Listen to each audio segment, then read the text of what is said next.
Hey, what's up, everybody? True Boxing here. Thank you for coming back to get hit with the truth. So today we are continuing the True Boxing annual top 10s as we are going to look at my number 7 super welterweight in the world right now at 154 pounds, the former WBO champion Tszyu of Australia.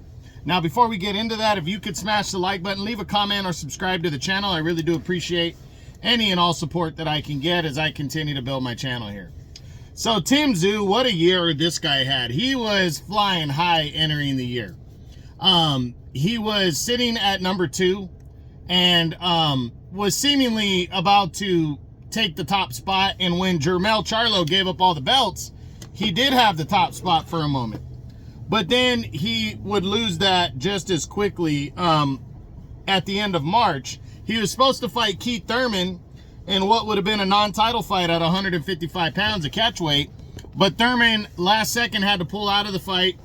And the PBC scrambled and upgraded Sebastian Fundora, who was fighting for the vacant WBC title, to move up, to challenge Tszyu with both titles being on the line. So Tszyu had a monster opportunity to be the unified champ at the end of March. It was Amazon Prime's kickoff pay-per-view, and Tszyu was headlining against Fundora.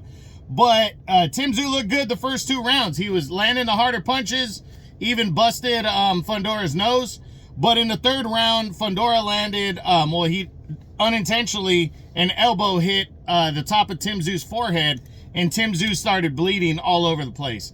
And it just ended up being a bloodbath between Fundora's broken nose and Tszyu's busted forehead. These two guys, it was just a bloody mess all over the ring. But they went at it, and Tszyu showed a lot of heart. They went the distance, where Tszyu would lose a 12-round split decision and lose his WBO title, handing him the first loss of his career. But, after that loss, even though it was a tough one and disappointing, a lot of people attributed it to a last-minute thing, having to fight a guy with the height and reach, and then also the blood. That a lot of people attributed that and to the cause of the loss. So after Tszyu would get another opportunity, he waited around, and then in October he would challenge for the IBF title against Bakram Murtazalayev, and Tszyu went in a heavy favorite in this fight. But I had told people that Tszyu's style was something that would fit Bakram Murtazalayev's style, and what a turn of events. Tszyu, same style, would come out hard charging, and Bakram Murtazalayev would just eat his ass up. He ended up dropping Tszyu, I think 3 or 4 times, en route to a 3rd round TKO victory. A brutal loss for Tszyu. And that ended his 2024. And to me, I don't think anybody had a worse year than Tszyu.